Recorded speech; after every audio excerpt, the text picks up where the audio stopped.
whatever. Not going to rehash it, but You sounded like my 10-year-old. Did you just say whatever? whatever.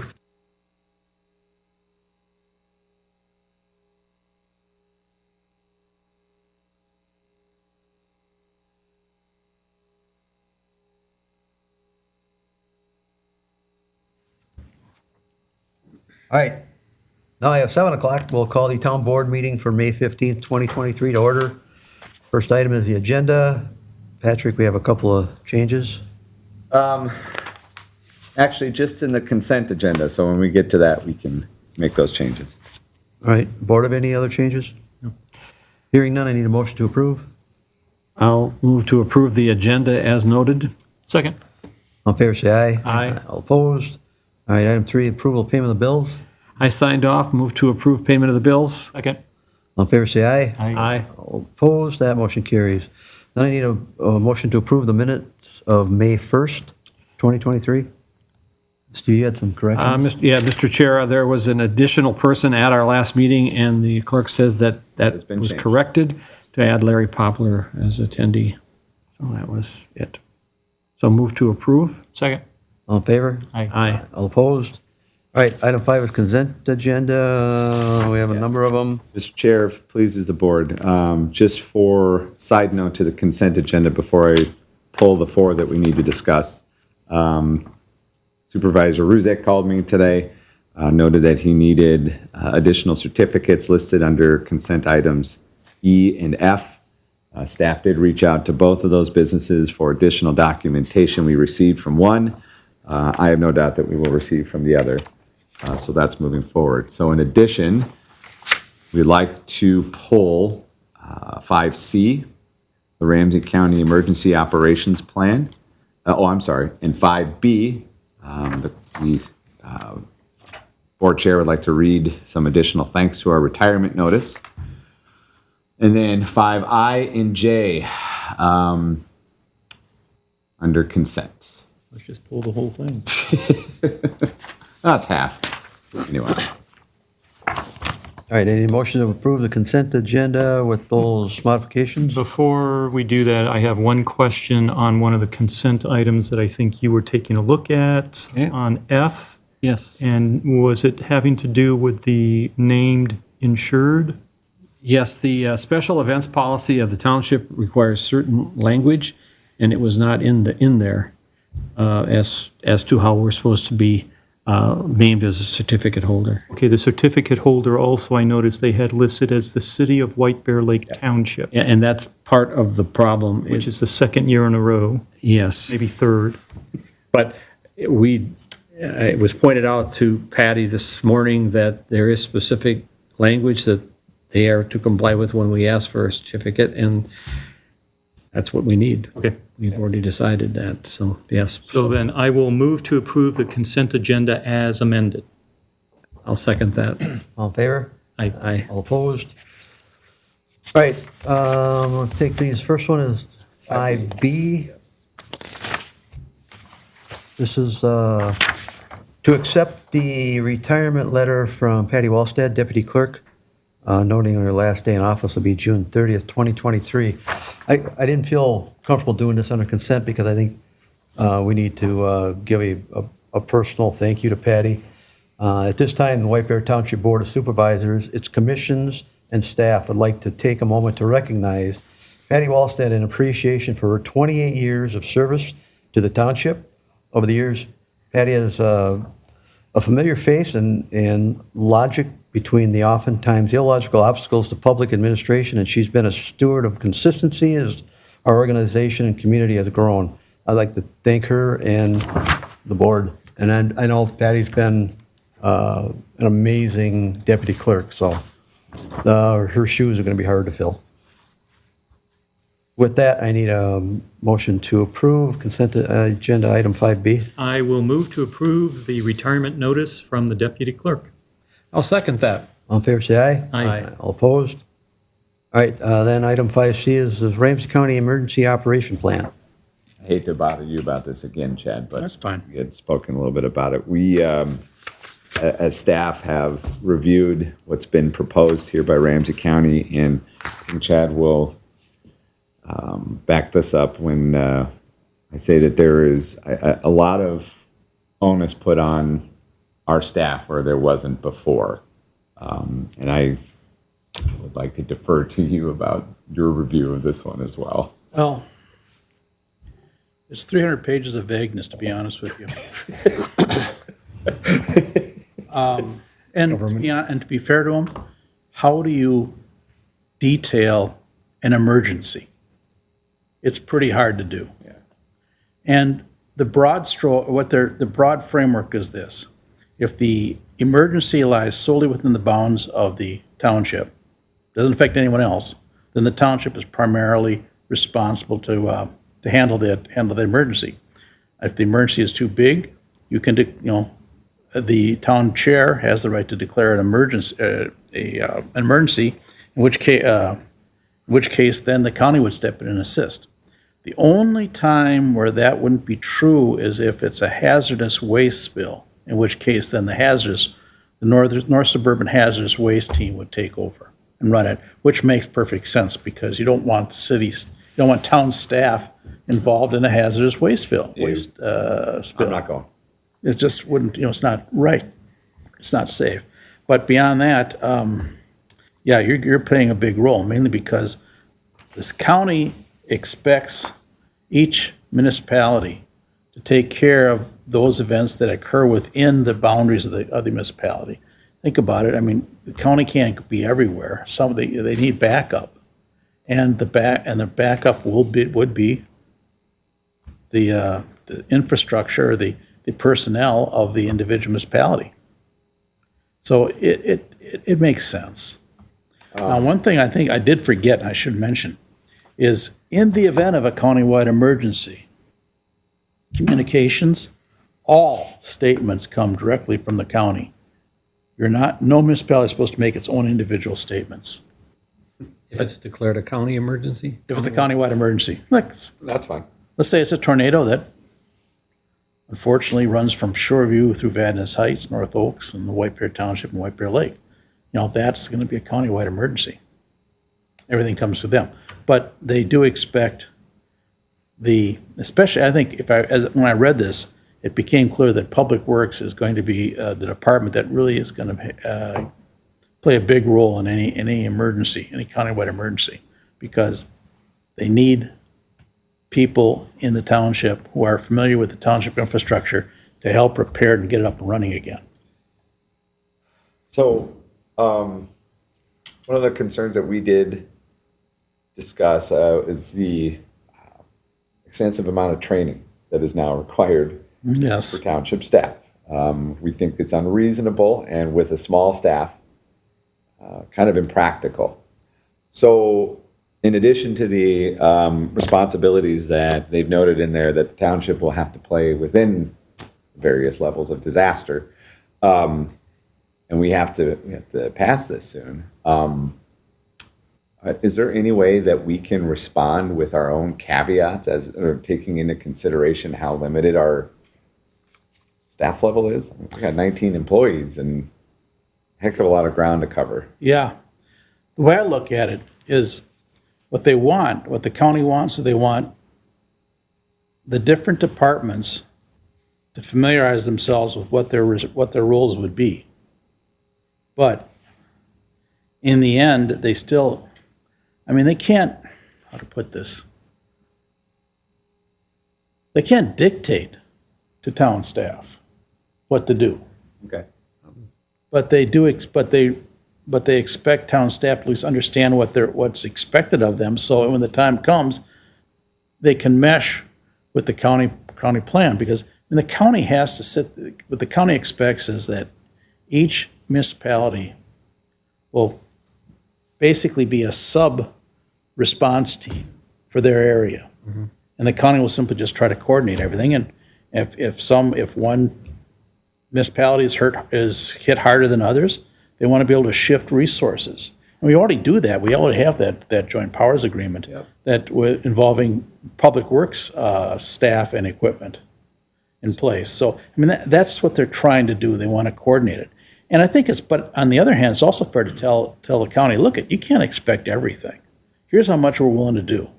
And then you go beyond that, we're out. Can't do it. So that could be our response. That should be it could be your response, is that we need to have an understanding of what's expected and to work out a broad, flexible plan. So just a sec, Steve. If we were, so I guess one of my concerns was, and this might be what you're going to ask anyway, is that if we're out performing duties under the umbrella of the county in a natural disaster and through this emergency operations plan, and one of our employees gets injured or, God forbid, killed, or whatever it is, who's covering that? The township is. The county is not. It's strictly, we are primarily responsible. In fact, we are solely responsible for the health and safety of our employees. So if this is an awful natural disaster and Dale says, okay, I've been dictated to by our operating manager, our emergency manager, that I got to get staff out to do X, Y, and Z. And can I tell Dale no? Yeah, if he thinks it's unsafe, don't tell him no. Okay. Tell him no. I mean, I'm trying to remember, I think it was 3 years ago that we approved the JPA involving public works equipment and employees, assisting other municipalities. And under that plan, we were still primarily responsible for payment and insurance and, protection of our own employees. So from that standpoint, it's similar to that JPA. Okay. I don't know if I'm comfortable just kind of blindly signing off on this and sending it to the county and say we're in. Well, now that, how does this affect our contract through White Bear Fire and Rescue? We don't have control over them. I mean, if it's just our jurisdiction, but we need them in the township, what authority do we have? Well, that's a good question, because if you notice that in terms of public safety, the sheriff's office, we're supposed to control them. Well, that's not the way it works. So from that standpoint, yeah, you think this plan has to, while it may seem like a take it or leave it situation, there has to be some understandings reached. It certainly feels that way to me. What you're looking for is a memorandum of understanding, an MOU. Okay. You can accept the broad structure, but on the condition that, however, we need to reach MOUs on issues involving public works, when public works employees and equipment are used outside the boundaries of the township, those issues. So go ahead. In my response to Ramsey County tomorrow, say we discussed this, but we need to devise some parameters within an MOU. Right, exactly. Is this a blanket contract they're sending to all their? Yeah. Yep. Everybody's getting it. I mean, our size, we're not the same as some of the larger municipalities, so our size has to govern what our overall involvement is. But to your point of having an understanding of the plan, it's important that we have some understanding going into this. But there are certain things that we have to do to comply to it, such as have this emergency team that has to be put in place, which means that. I think we did that, though. We did during the COVID Oh, no, emergency. this was way before COVID. I remember having their mobile unit out in front of the town offices 10 years ago when we were going through it. Yeah, but that's I thought we had set something up then. that's the county piece of that. But you got to have your own team within the township that drives these decisions, which means put together a plan. Yeah, they're They're expecting us to put a plan in place. they're requiring you set up a emergency response center. Yes. And that takes planning up front before a disaster happens. So this is the document that says, we're telling you what you got to do. You guys got to figure out how to do it. And your memo of understanding has to say that, we're limited by our police and fire are not our own. We can't tell them City of White Bear Lake can tell their fire department and police department what they want in their emergency. We don't have that pull. We do not have that. Yeah. But it requires us to thinking of it and put together a plan. Okay. And, it talks about open shelters and things down the line. Well, that takes thought too. Where would we, if we had something happen, where would we send people? You don't have to make a decision today, but we got to have a thought. Where would people go in the event? Maybe to the school or Or a wherever. backup in case the storm hits Well, for you. yes, sure. But Your command center is gone, now where are you I'm going? used to Yeah. looking at catastrophe plans, and that's what really this is a catastrophe plan in the event that right. something happens. Who's making decisions, and how does it trickle down through the organization to accomplish the goals? And you can't wait till it happens, because it's chaos then. I think one thing that the county is assuming, and I think they're probably right, is that citizens aren't going to call the county. They're going to call the township, or they're going to call Sure. the city first. So that's why from that standpoint, they want the local municipality to be on the front line of telling people where they should be going for shelter and things and medical assistance, that kind of thing. Yeah, and we've got to get all that data in place so that we can direct people without saying, oh, we'll get back to you because we'll figure it out and let's get back to you. That don't work. And actually, one important thing is this, is that within this agreement, you have to be able to deal with, the ADA, Americans with Disabilities Act, which means you're going to have to arrange for interpreters. I don't know how the equipment is set up, whether you can do, TTY. We're not set up to do that. Yeah, that's what you're going to have to do. That's one of the things that we're going to require. Interpreters, I don't know where that, There are services that you can contract with that on a as used basis, and that's what they provide. They'll tell you the languages that they support, and they will get interpreters to answer those questions. But you got to get it pre-done. I mean, you just yeah, that's gotta work one of the through the things you're required to do. So, Go ahead. excuse me, Chad. Sure.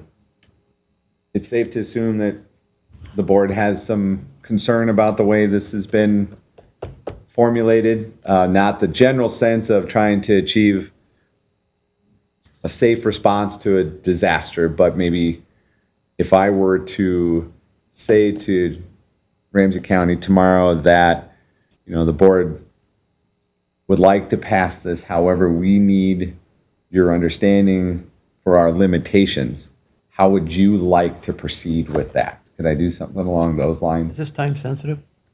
Yes, it is. Well, it is, but I mean, what are the- Mid-June, I think they want a decision. Yeah, but what are the ramifications if we've got problems with it? I mean, I don't know of any legal requirement that you have one in place. I'd like to work through it before we agree to it. Well, no, how many cities are in the county? I mean, everybody's got to be looking at this going, wait a minute. So I don't want to reinvent the wheel, but if you reach out to just some of our neighboring city administrators, just see how they're handling it.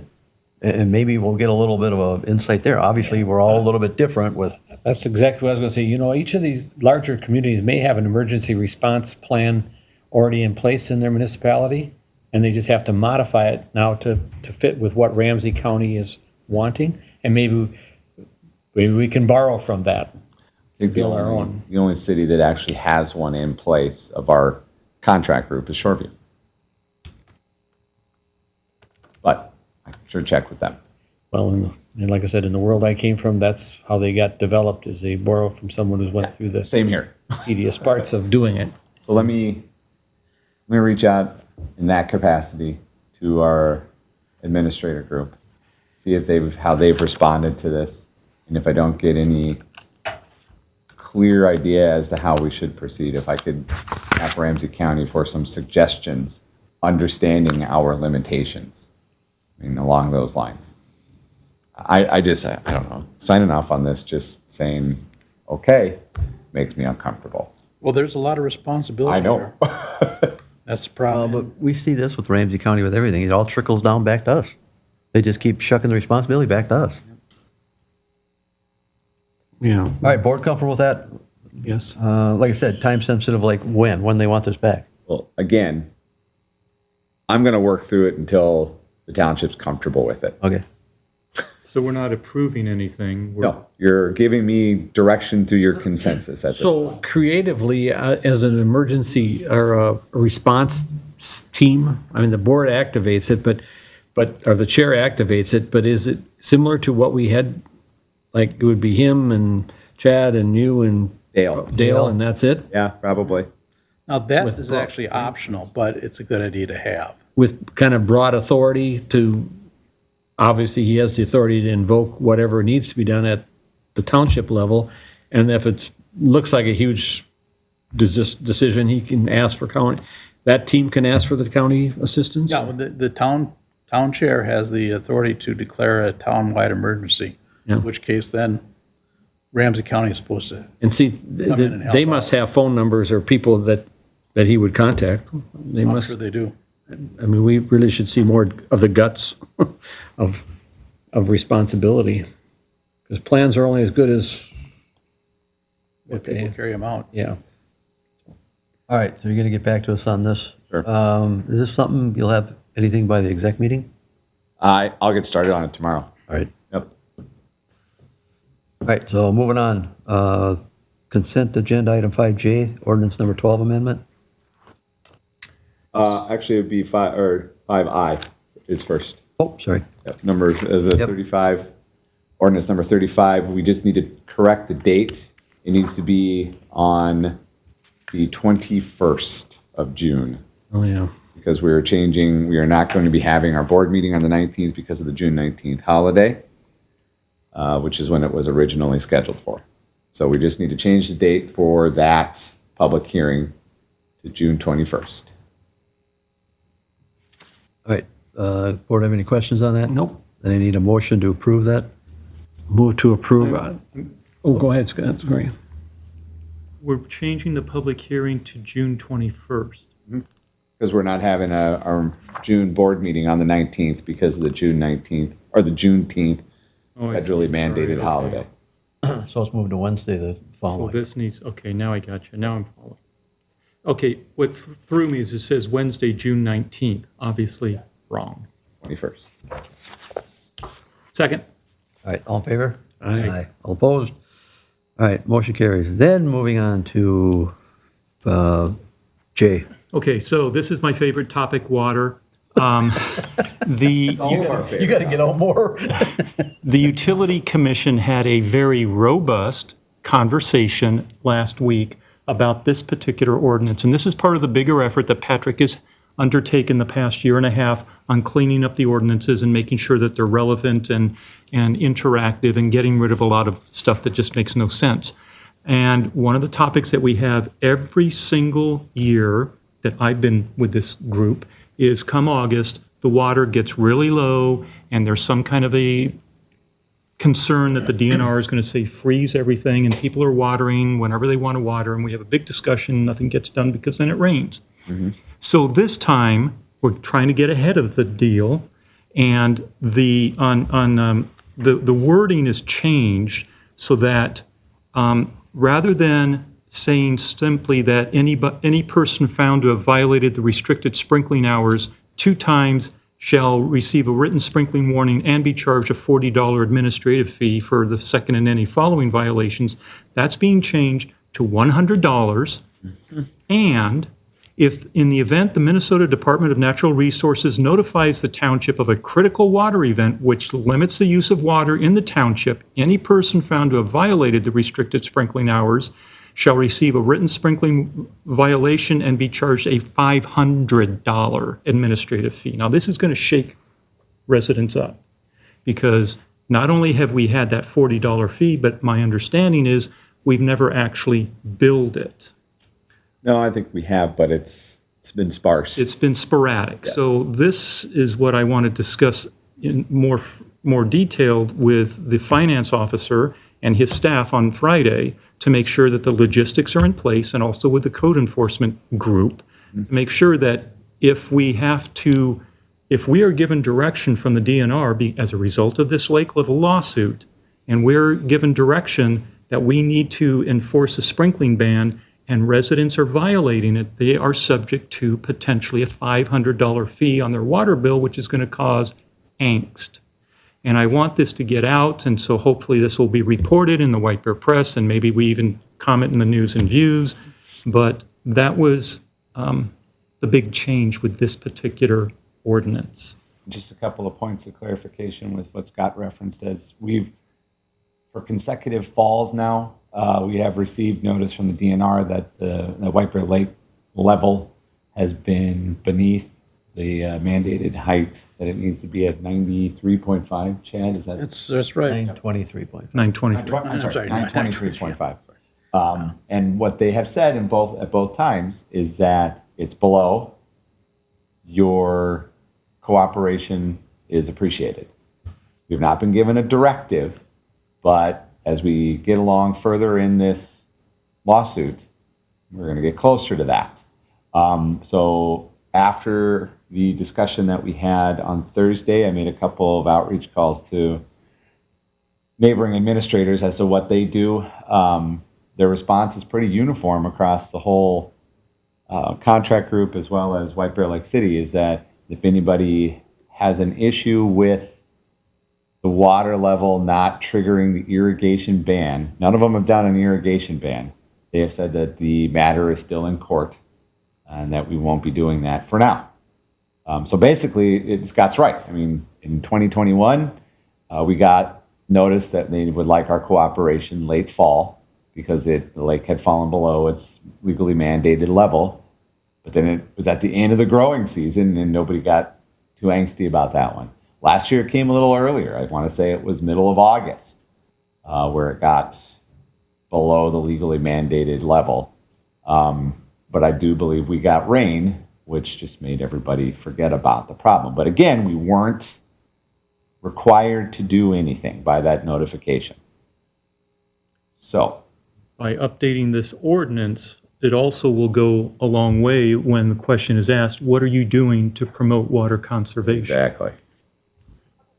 Well, provided that we actually put it in Enforce it. place. Yeah, well, Because- this is a first step. I sat at the district court and was asked how many times have we did that, find our citizens, and the answer was, way back when, was we don't. So, I mean, we have to, can't just put lip service to, we have to follow it, we have to inform the citizens, and you're right, right now, maybe we're under, they'd like our compliance, but it's under legal process, so until something is mandated, that might be right. Another question has to do with 24.3, the appeals process, is that being eliminated then? Mm-hmm. So there will be no appeal, it is what it is. So my question maybe to Scott or to you is, the only way that penalty comes in play is if the authorized township person sees it or finds out that they were watering illegally, correct? Yeah. There only one person in the township that has the authority to, you do? Mm-hmm. You and who else? Mike? I would give that directive to Mike. See, I thought Mike had it already. I thought Mike was our authorized person. Am I wrong? I think, are we talking about the same thing? So the person that can, Well, if someone calls in and says, hey, there's a house at blah, blah, blah that's been watering all day long. okay. I thought It's you were Mike that talking- goes out there and has to say, yep, you're in violation, here's your warning. Mm-hmm. Or you're in violation for the second time, here's this. I thought you were asking. No, but we only have one person. Yeah, we do. Okay. That's why I wanted to talk on Friday when everybody's together, the logistics of how this is going to happen. Because billing and code enforcement will all be there. So right now, the only way that we can tell if somebody's in violation of we haven't had an irrigation ban. We have asked people to limit their watering to certain times of the day. So right now, we can't fall back on, this is mandated by the DNR and we need to do this and you're in violation. What we can fall back on is existing ordinance that says that we've got a certain time frame that you can water and you can't outside of that. You have certain days you can do it too. So basically, the only way that we know that somebody is violating that is by Public Works being out in the field, they report it back, or neighbors do a report of concern electronically. So and we had a further discussion a little bit, Scott, if I recall, how we would proceed under the mandated gallons per day per capita. So right now, as it exists, it's 75 per day per capita. So someone threw out, well, can't we see that by individual accounts? But you could see everybody's water use per unit or per home or property, however you want to put it. But you can't divide that by how many people are in that property, because nobody knows. You can have 2 people in there using 100 gallons of water per day. You could have 4 people in there only using 100 gallons of water per day. You don't know. And I just don't think we're in a position to ask people how many people are in your home. So for math's sake, you can enforce this. So to move, we're going to discuss this at the exec meeting. Is that what you're asking us to do? Because I'd like to know if our see-click-fix will be used, can be used It can for be that. used for that, yes. That's what I meant, report a concern. Sorry. Yeah, with some priority, because if it's a see-click-fix that is going to be looked at 3 days after it was submitted, is no good. We look at it every day. I'm just saying, I think I just have better understanding of, if it's a water violation, that should have a red flag that was right up, because needs immediate attention. Yep. And plus too, now everybody's got phones, everybody's got cameras. It's probably going to be a little bit easier now to document this stuff. The guy can't say it wasn't me when it's got a recording on a camera or a phone that, oh, that was you. Okay. All right, so this is going to go to the exec board meeting before we take action? I would like to have it as well, I guess we can still, I don't know, would you like to have the discussion before we enact it? I think we should. Because there's some kind of timing element we need to follow.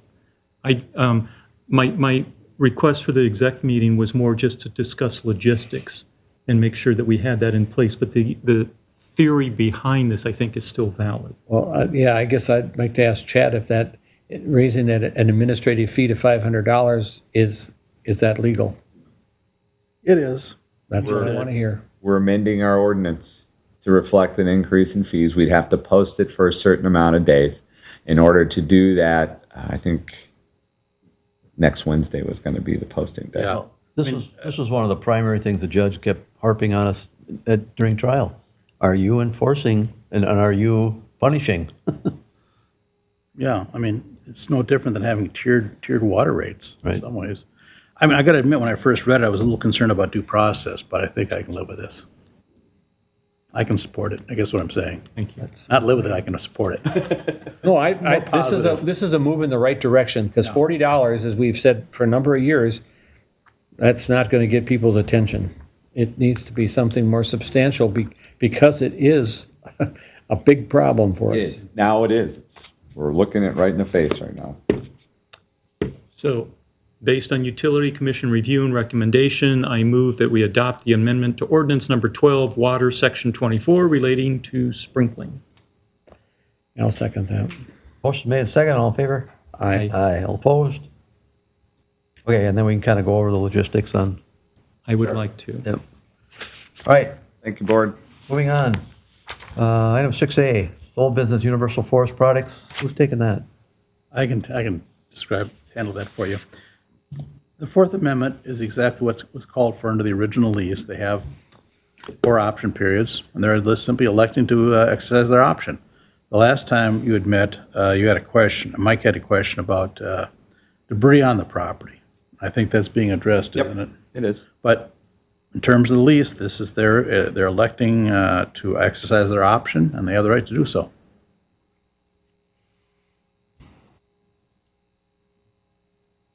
What was the length on this?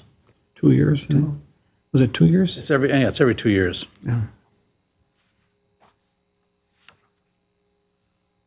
Well, I'm surprised they want to do this because they can't seem to get anybody to park there.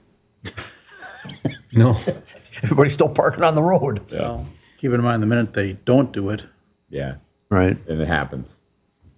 Good point. And correct me if I'm wrong, is that a county road? I believe it is, isn't it? Hoffman Road? Hoffman Road? Well, because the only way to correct that problem would be to communicate with the county and see if they'd post it, that force them to park in the parking lot. Yeah. Because it's going to get busy again now with, if they do the water skiing in West Goose Lake. Oh, And yeah. that builds up traffic too. So Yeah, you're right. Normally it's later in the evening, but it compounds it. Somebody's going to get hurt there before they finally do something. Well, I guess posting is a different issue for a different Right. day, but as far as, I'll move to approve the Fourth Amendment to the Hoffman Road parking lot lease agreement with United Forest Products. Do I have a second? Second. Motion made second. All in favor, say aye. Aye. All opposed? That motion carries. All right, item 7 of the public hearing, we have none, so let's move on to item 8A, the town planner item. Brian and Melinda Wolf, 5347 Hugo Court. Evan, you going to take this? I can, unless you guys want to talk about anything else for the next 30 minutes. But, I got some jokes here. Man. Tonight we have a variance request before you. We have our applicants here in the crowd if you guys want to ask them questions after I give you an overview here. But they're looking to construct a detached garage in their property. This structure would be located south of the house, between the house and Hugo Court. You do have some surveys included in your materials tonight. You will note that Hugo Court runs east-west. I believe the survey shows that on the right-hand side of the sheet. You also have a portion of Hugo Court running up north along the west side of the property. If you actually go out there, though, it resembles a gravel road or driveway, actually. So there's some unique instances with this area. As a result of that portion of Hugo Court running along both sides of the property, this does make it under our ordinance a corner lot. That requires a 35-foot setback along both of those property lines. You may note, due to the width of the lot being quite narrow, this was developed quite a long time ago, not sure the exact date, but it was before our current ordinance, and so their lot is non-conforming to the standards of a normal corner lot. That 35-foot setback would be met from Hugo Court by this proposed structure from the south side, but from the west side, it would not be meeting that 35-foot setback. So that is one of the variances before you tonight, is that less than 35-foot setback from the west property line. The other ordinance requirement is that all accessory structures that are detached are to be to the rear or the side of the primary structure.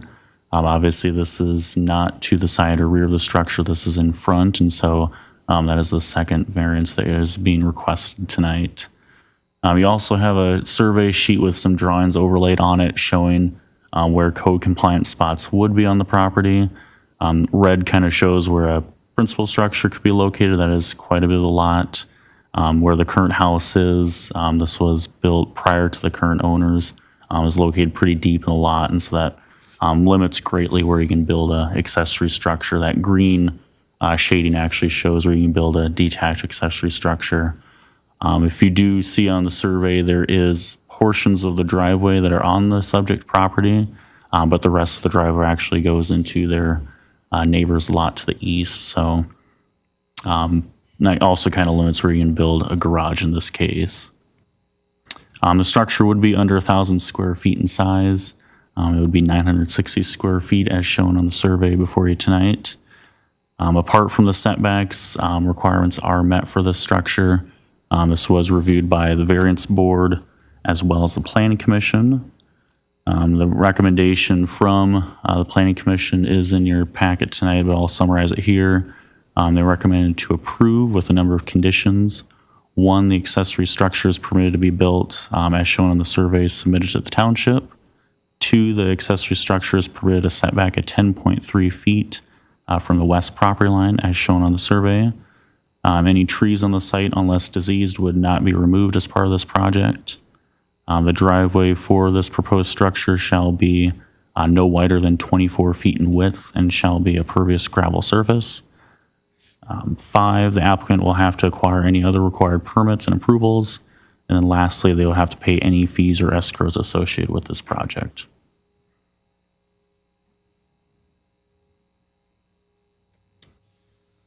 Got questions, comments? Evan, I don't recall if you covered this. The gravel road that you mentioned, is that maintained by the township? I don't believe so.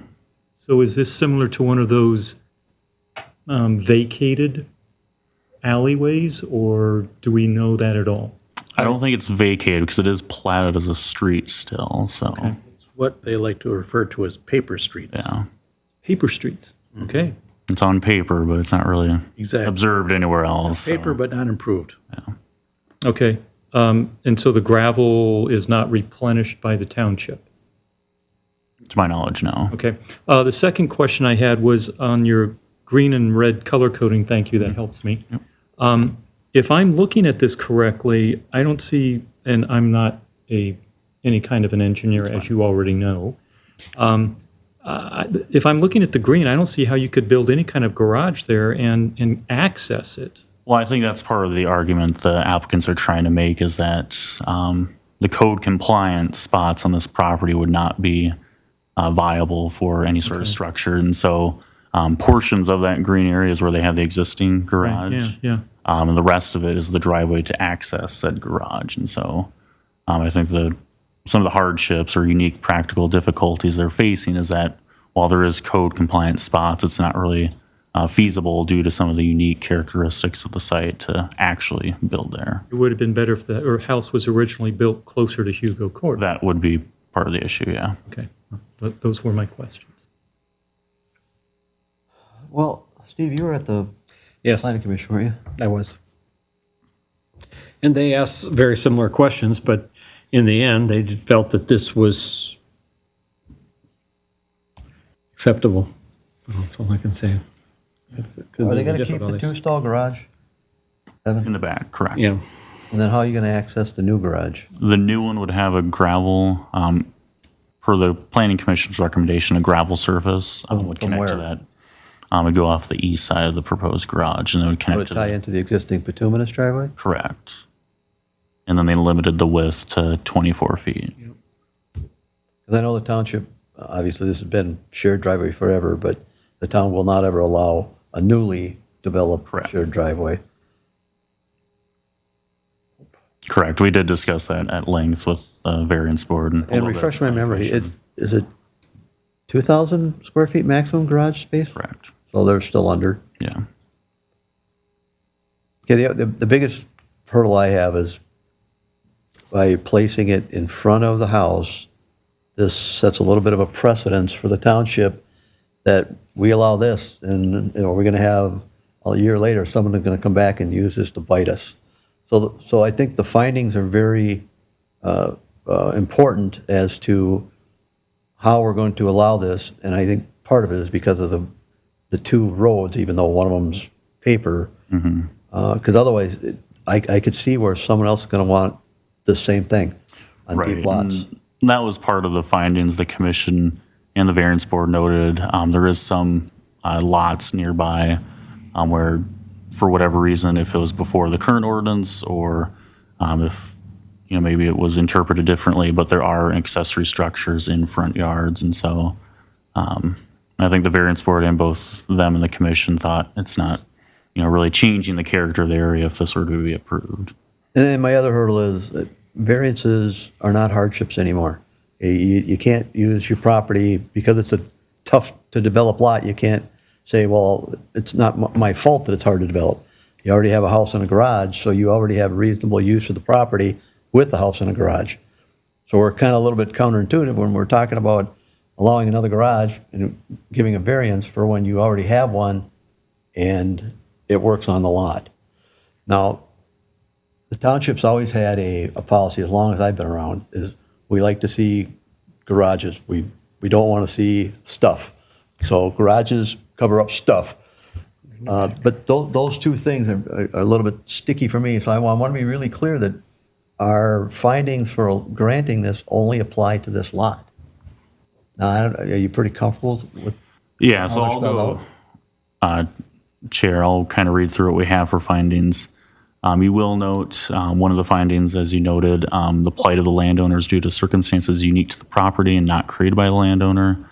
This existing lot is not conforming to the minimum lot width requirements. As I stated, since this is a corner lot, technically by code, that requires 105-foot width. We're obviously nowhere close to that, and so that's one issue. The lot is unique in that it has a road on the south and west side, and also something I forgot to mention earlier. Originally, there was a platted but undeveloped road along the north side, and so it's a little different than most areas. I don't think a lot of these issues would apply to too many sites in the township. The current structures, as we had discussed, are located deep in the lot, meaning that any areas south of the house are unable to utilize by a detached accessory structure without a variance. The front setback from the west lot line greatly reduces the amount of space that can be used on the lot without a variance as well. Combined with a shared driveway with the neighbor to the east, there is virtually no areas to build a detached structure without a variance. And so the finding was that the circumstances of the property are unique and were not created by the current landowner. Was this new construction going to be similar to the existing? Correct. Where in there they address that?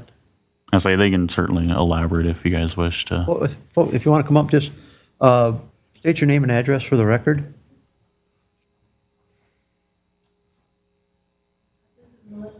Brian Wolf. And we live at 5347 Hugo Court. Well, you kind of understand my concerns anyway.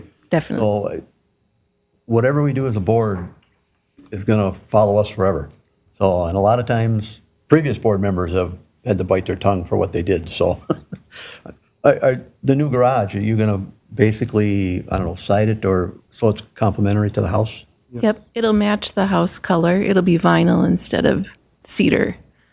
Cedar, we're experiencing a lot of woodpecker holes all throughout the house. So Plus, we you don't have a lot of sunshine in there either. So. Yeah, so we want to avoid that.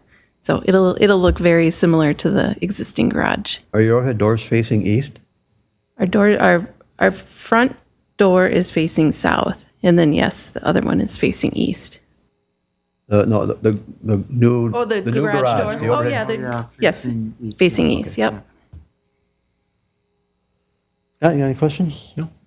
Steve? And in agreement that there's not a lot of trees you're going to have to mess with on your property? I think that was one of the questions of the planning Yeah. commission. Our goal is to keep the trees that are there unless they're diseased. So we specifically placed it in this lot to work around the existing trees. So to build your new garage, there is no tree removal issue. No, nope. And we like to see neighbors approve of certain additions and improvements, but it's not mandatory for us. Yeah. Some people will ultimately say, we don't want it, but if you are meeting all the requirements, you can still do it. So it works both ways for us, but we do like to see when the neighbors are along, And that especially when you're sharing a driveway, Yeah. because that, trust me, that person can move away and the new neighbor might not be as sociable. Right. And we do have the neighbors, we have the their signatures. signatures. Yeah, we saw that. Yep. All right, thank you. Yeah.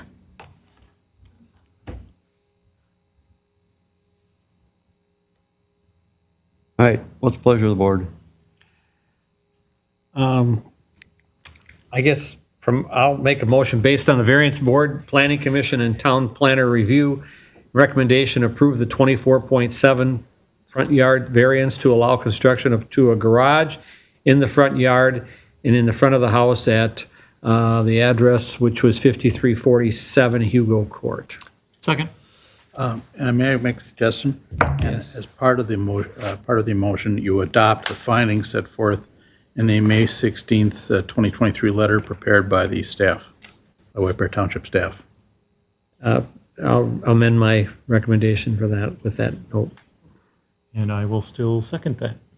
All right, motion's made and second. All in favor, say aye. Aye. All opposed? Good luck, folks. Thanks. All right, moving on. Under general business, the deputy clerk office administrative position. Yes. The board chair alluded to our retirement notice we received from Patty Wallstead at the beginning of the meeting.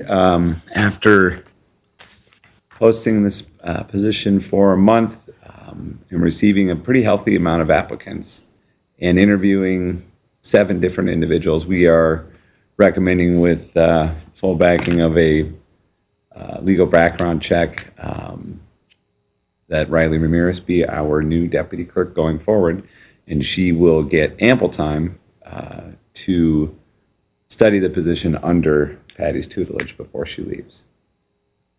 So we have no concerns about her background. She has direct experience in this position, including extensive legal research in her background. She's been with Washington County's Attorney's Office for the last 8.5 years. Oh, Chad, she's going to put you out of business? I think the reason she's coming to us is Yeah, the old guy's getting kicked out. she wants to get away from. So Nice. we are looking forward to having her begin with us. Well, it's kind of nice to be able to at least have a nice field to choose from. Yes, we did. I was surprised because the labor market, as everybody knows right now, is not exactly stellar. So, Maybe word's getting out hey, that this is a great place it is a good place to work for sure and live. and live. Yes. All right, any other questions, Patrick? Congratulations. Thank you. We're looking forward to it. All right, so I need a motion to approve this hire. Do we? I'll move to approve the hiring of Riley Ramirez to fill the position as titled Deputy Clerk, Office Administrator, effective May 30th. Second. All fair, say aye. Aye. All opposed? And motion carries. And finally, we have Angela Lewis. That you? Going to give us a little presentation on the Youth Family Services? I was going to say, Angela, you've cleared the room, so. That's right. Is the PowerPoint? Did you send me a PowerPoint? I did. Oh, crap. No. Do you have handouts? Is just the rest of state- the stuff not set up? It's not set up. Oh, okay. So just state your name and address for the record. My name is Angie Lewis DeMello, and my personal address Yes. is 3318 Polk Street Northeast, 55418. Okay. You haven't gotten the memo to live in White Bear Township? I'm getting it though. Okay. We have your slide presentation in our packet, I believe, so. Oh, okay. All right, so you can follow along. Yeah, I think we could. Yep. Just. Okay. All right. Well, thank you so much for having me. My name is Angie Lewis DeMello, and I'm the president and CEO of Northeast Youth and Family Services. And I'm here to talk a little bit about NYFS and to give an update about our services and to talk also a little bit about the state of mental health in Minnesota, especially for our youth. So Northeast Youth and Family Services is a community-driven nonprofit. We were founded in 1976, and 10 municipalities came together and said, we really need to do something to support our youth. And they created 4 positions, and our first 4 staff were hired, and we offered initially mental health services to youth and our youth diversion programming. And we've been running both of those programs strong since then. We have 2 locations. We have one clinic in Shoreview in a building that we own, and then we have another location in White Bear Lake, right off of 96 and 35E, and that's our other White Bear Lake clinic. And so we've been offering services in both locations since 2011, I want to say. Our mission is really about supporting the whole family. We see youth and their families as the building blocks of our community. And the more that we can invest there, the more that we can build healthy communities together. And the services at NYFS are both trauma-informed and culture responsive. So we know that the majority of individuals that experience health and mental health difficulties have some experiences of trauma, 0 to 18. And in our population at NYFS, we just did a recent survey and found that in just youth that we're serving who have experienced sexual violence or domestic violence or witnessed domestic violence, 75% of the people that we're serving have one of those 2 experiences. And so the majority would also have neglect, physical abuse, emotional abuse, and other forms of childhood, adverse childhood experiences. So we know the population we have coming in the door has a high prevalence of trauma, so we really do everything we can to create a physical environment, a culture, the paperwork, the whole experience to be one that facilitates their healing beyond the kind of big picture pieces around reducing symptoms and increasing folks' functioning. So, and then the other piece that's really important about us is we're invested in reducing barriers to accessing care. This includes logistical barriers, financial barriers, linguistic barriers. We have interpreters for anyone that needs that. And then, like I said, financial barriers. So we're invested in making sure that folks can access care regardless of whether they have insurance. And so we have a sliding fee scale that anyone that doesn't have insurance or anyone with a high deductible can access. We have a lot of folks that have catastrophe insurance, but it means that they have to pay $5,000, $7,000 out of pocket up front, and then it means that they can't access mental health care. So we've been doing that for a while as well. We just redid our brand, so you can see that. Our mission, vision, and values are really proud of this.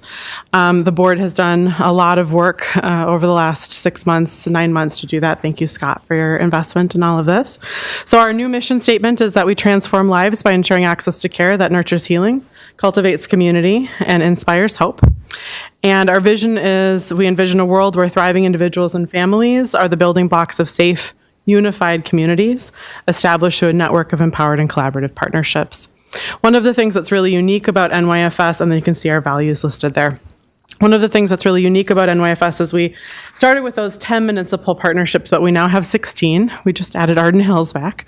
And so those municipal partners can put a board member on our board. So we have a really genuinely community-driven organization because we're hearing what's happening in all of the communities that we serve every day, every month at our board meetings. And then we can adapt and transform our services to fill whatever community gaps we're hearing about really rapidly. And that's very unique. Most boards don't have, 12, 15 city council members sitting on them. So we're very thrilled about that. So we have those 16 relationships with municipalities. We also have relationships with 5 law enforcement agencies, including White Bear Police. And I'll talk a little bit about the services that we offer to the police departments. And then we now have relationships with 4 school districts. So we've been serving White Bear Lake, Mounds View, and Roseville. And starting in July, we'll also be serving St. Anthony, New Brighton. So really our whole service area. And that's in our in-school-based services. So the next slide you'll see is our statistics. This is for the last fiscal year. Our fiscal year goes July, June. We served 786 different people. The majority in our mental health services, in our school-based services, and clinic-based services. We're really proud of that number. We experienced the workforce crisis in mental health just as much as the next community-based nonprofit, and we've really been able to come back after that. But the next slide is the one that I'm the most proud of, which is that we served those 786 people in 21,696 appointments. So what this means to me when I see that is that we're serving people in a really depthful, quality-based way, and that people are getting that kind of continuous long-term care when they need it. One of the things that's happened in community mental health over the last 5 years, but accelerated through COVID, is that we've had this workforce issue, but also paired with a lot of mental health professionals moving into private practice environments. And so what that means is we have a lot of folks that are seeking care, but can't access it anywhere but community mental health. When you go to a private practice, or if you go to a for-profit company, those places that provide mental health services can screen folks in and screen folks out. So they can say, oh, your mental health symptoms are too severe, or you're not the right age, or you don't have the right insurance, or you don't have the right financial supports, and so we can't see you. So what has happened is the 20 or so community-based nonprofit mental health agencies in the state see those safety net folks, the people that have the highest symptoms, the lowest functioning, and can't get care anywhere else. And that's why we see such high prevalence of trauma in the populations that we serve. So that's one of the things that has happened over the last 5 years. And then the other big shift has been with the workforce, which I'll get to. But this is exciting. We've had 496 meetings with our community advocacy clients, 657 family and couple therapy sessions. This is a unique specialization in mental health services, and it really speaks to how we see intervention is not just with the kid, but with their whole family, and that parents often just need some support, some information to be able to put that scaffolding in place for their kids. And we really see our role as helping those families get the resources they need to sustain their children's mental health. And we did 337 intake assessments for mental health services. So new people were identified and able to be diagnosed with mental health conditions last year. This is a little bit about our fiscal picture. So overall, this is where our revenue comes in from. About $122,000 is from individual donors. $408,000 is from those 16 municipalities collectively.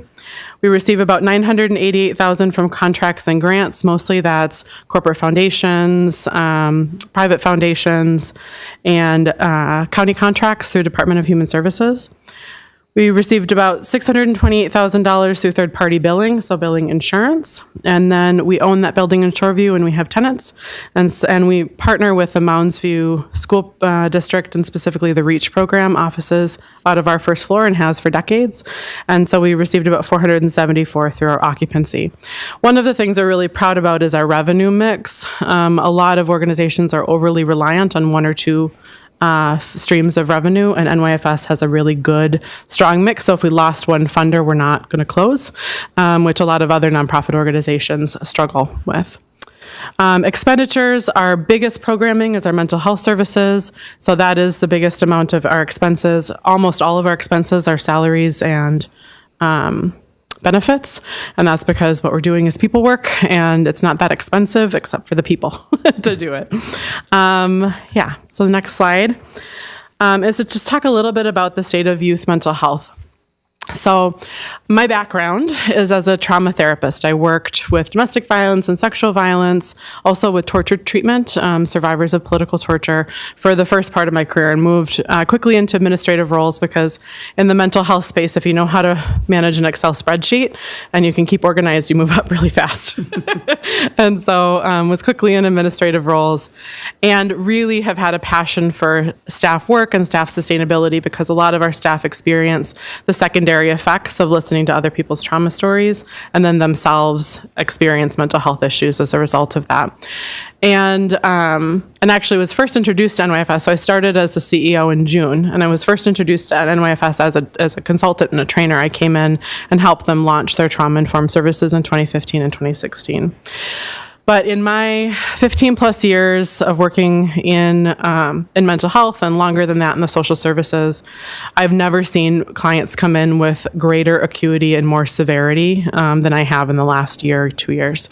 What we're seeing is really a crisis. And on the national level, the American Pediatric Association and a number of other mental health associations have decided that we're in a national crisis related to youth mental health, that we're in an emergency state. And part of this is because of the workforce shortage, but part of this is because of the prevalence of the rates of mental health issues in our youth.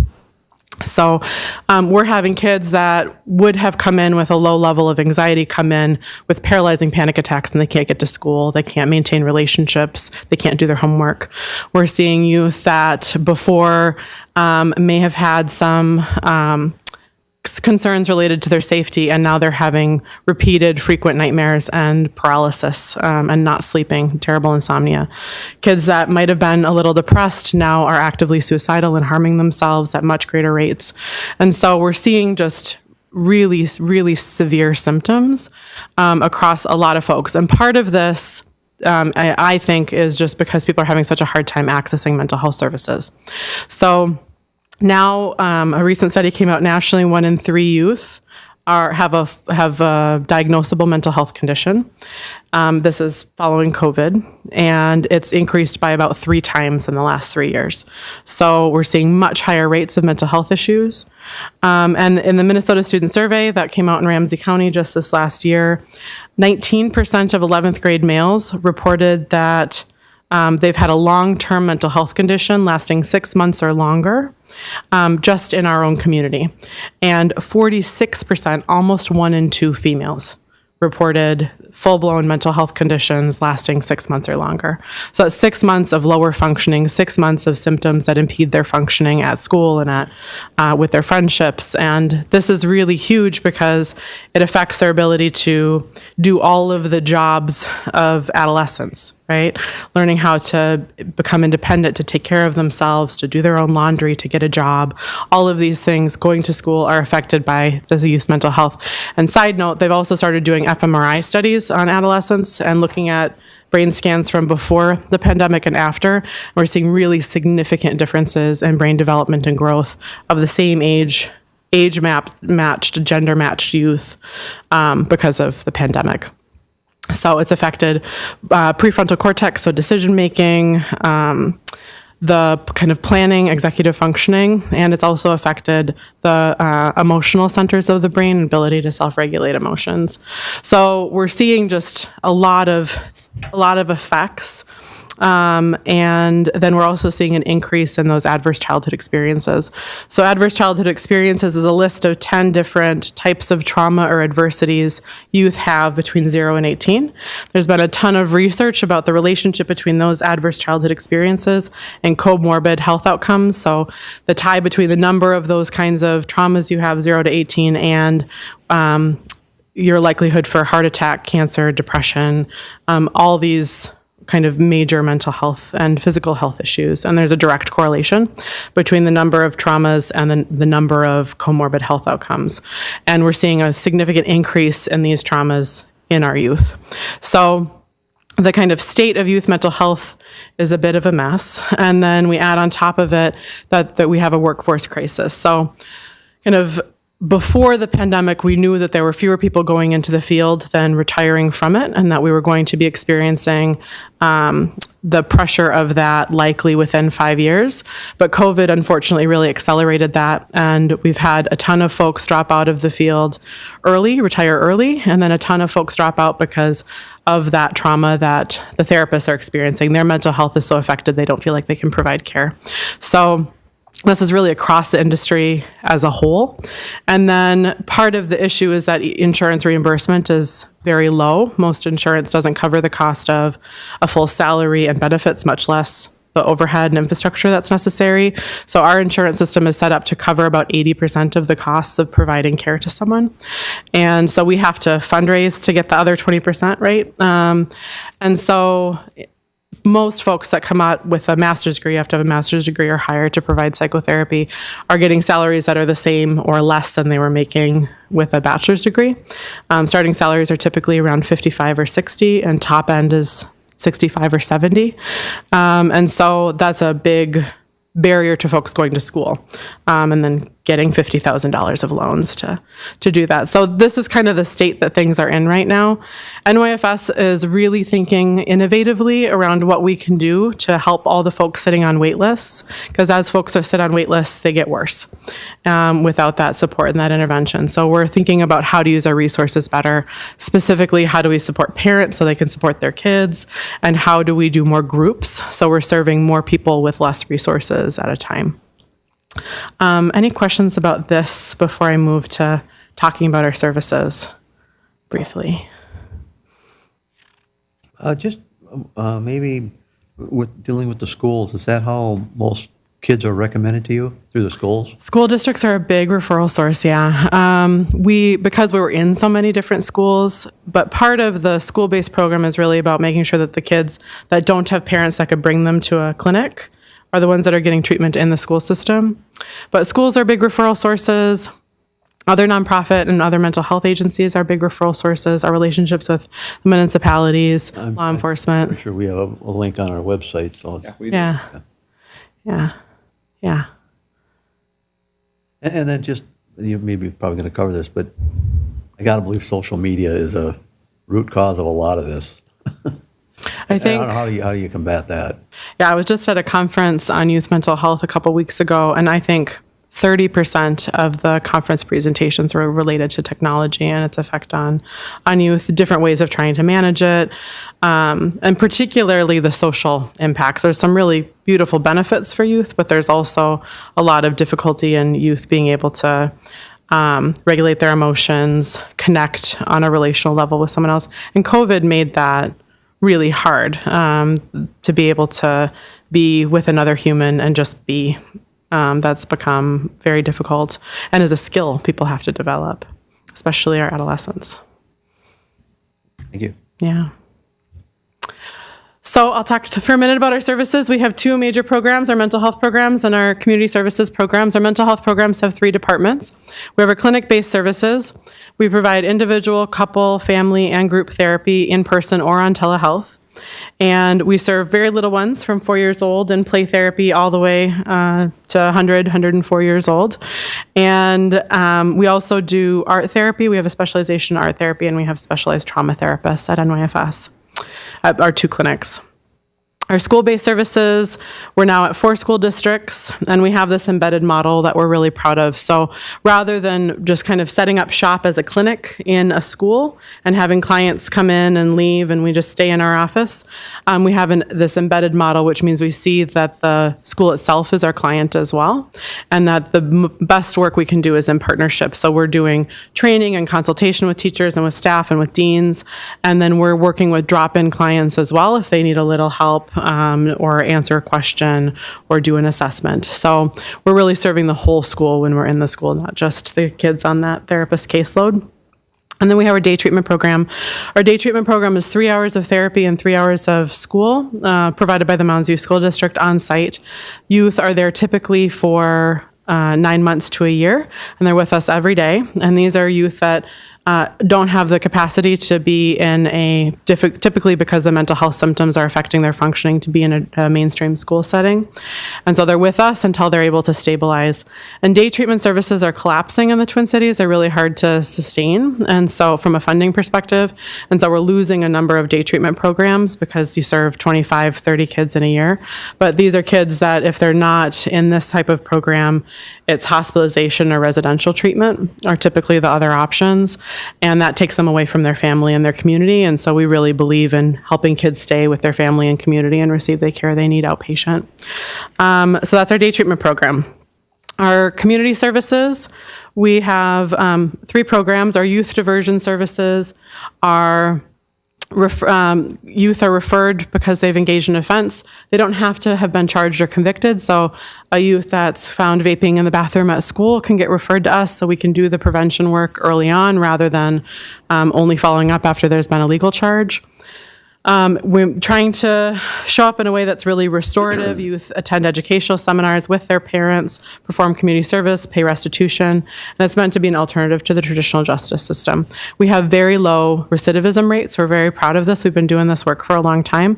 So we average between 3 and 5% recidivism for those that complete the program, which is really low in the field overall. Our Community Connections program was created by the youth that we serve, so we're especially proud of how that came to be. It's a 7-week program, and the youth said, we just really want to be able to perceive a brighter future.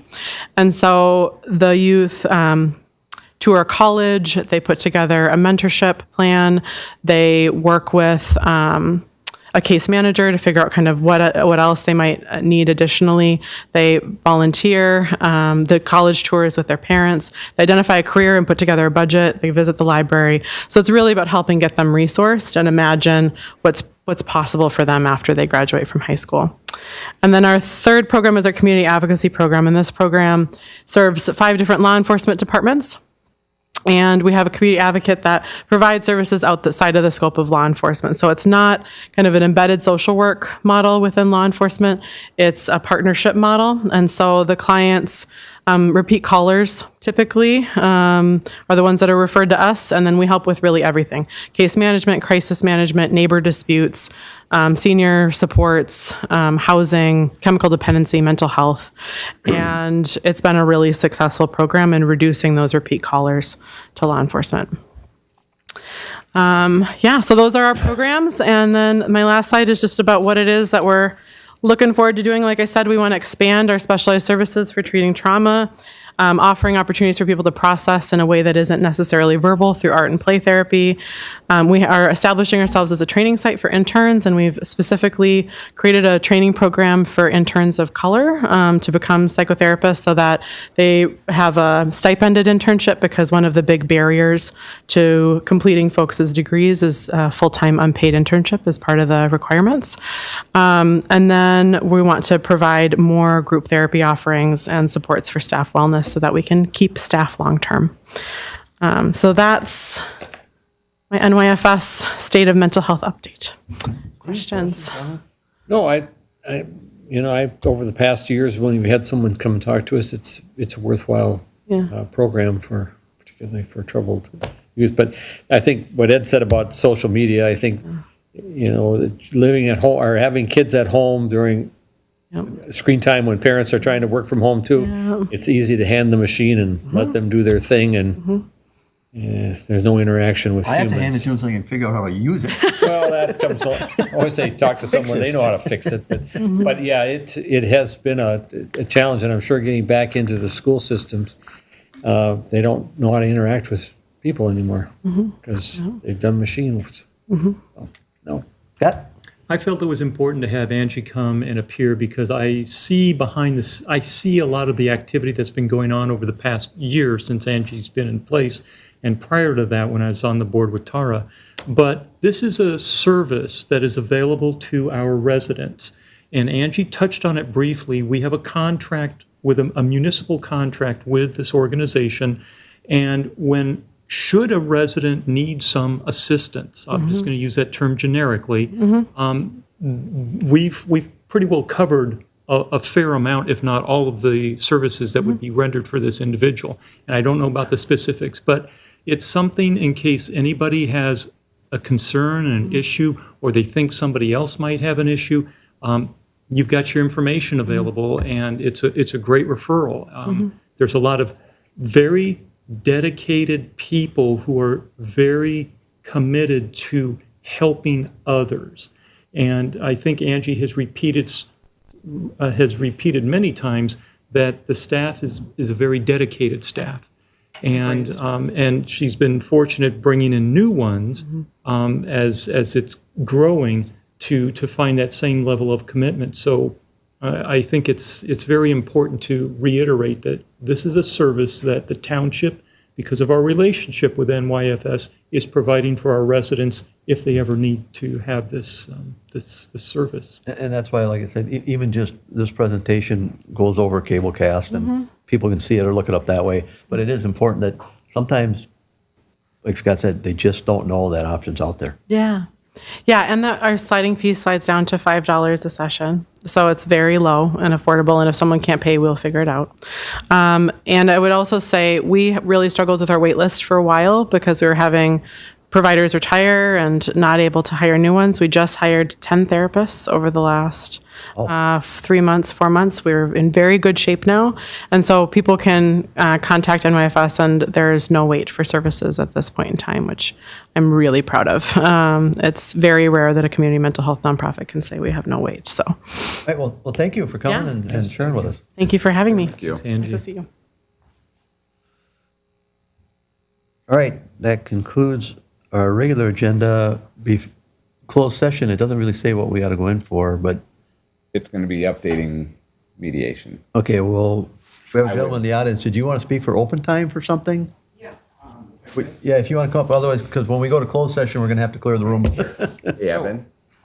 Go ahead. Yeah, Evan, you don't really have to stick around. So just state your name and address. Yeah, Evan, you can Ben close Krupowitz, off. 4148 Summit Lane, 55110. And I may have misunderstood, but in the last executive meeting, we talked a little bit about Summit Lane and the access in the park and, what's been happening. And you had asked that we reach out with our team to make sure that this request for a sign relative to no dogs be agreed upon by the team that's working on compliance with Ordinance 45. So I'm back here to report that we've done that. We've reached out to our team. We had 2 questions for them. As you know, there's one existing sign, and there's sort of let's call it a homemade no dog sign, which seems to be effective, actually, as well as our integration with the community. So the question for our team was, number one, does the team see the need, or are they passionate about an additional sign stating the same rules closer to the water? And the second question was, does the team believe it necessary and helpful to have a second no dog sign closer to the water? And basically, the responses to both questions were really no. The team is really, just primarily interested in the more official looking no dog sign. Up at the road. Yeah. Yeah, because there was some discussion about have it face out towards the water, so if someone came up to use the dock. Yeah, But now usually, I mean, most of those are kayakers or Right. canoes. yeah. I wouldn't, well, I suppose they take dogs everywhere nowadays, so. Yeah. Plus, there was an issue, there really wasn't any good spot to put it or room anyway, Right. was there? Yeah, and that was discussed by the team as well. It's just really hard to, find a place where it would be visible and, being so narrow and impede upon, the neighbors and the like. So that's really the update I had on the assignment that I was requested to, in terms of engaging and making sure we were one single voice in terms of the sign request that came through. Well, we appreciate that because it was you and Lisa, correct? Lisa, yes. Marquis, yes. Well, trust me, this has been a contentious part of a park that's been going on for a while, and you guys have seemed to have done a really good job of settling things down. Well, thank you. It's not without angst. So, yes. So just to be clear, what you want is, you need a new, more formal dog sign? Or That's it. That's it? That's it. Has that been requested through any process yet? It was pending through Dale, as I understand it. And do I need to take another step or? I think they're just working out the wording on it. So you'll take care of that administratively, because Yeah. it can't be that expensive, so. Well, That's all I have. As I reiterate exactly what the chair said, this has been a lot of anxiety at this park every year, and so, bless you, do Well, what you can. we've got a whole team and we're excited about summer. All right, thanks, Told you man. they'd like to hear from you. Yes. And it's going to get busier if they ever open up that trail, so. Yeah, yeah. All right. Yes. Thank you, gentlemen. Thank you. Thanks. Thanks.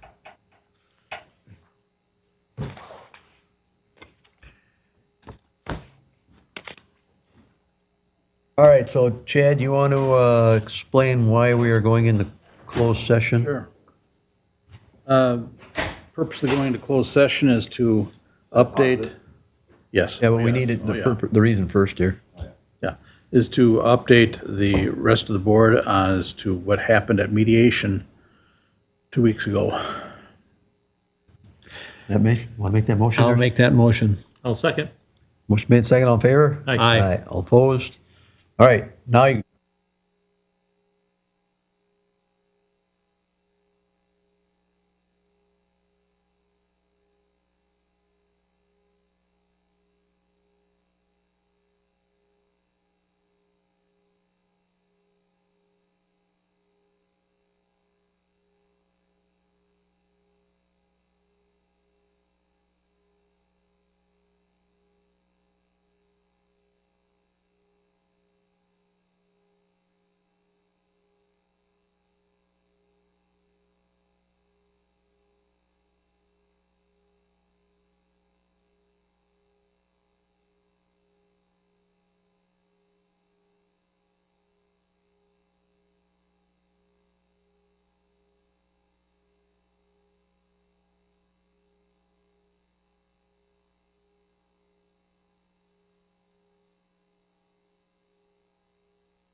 We adjourn. All right, I need a motion to receive general return supplements. So moved. Second. All in favor, say aye. Aye. Need a motion to adjourn. So move. All in favor, Second. say aye. Aye. 9 o'clock. Thanks, guys.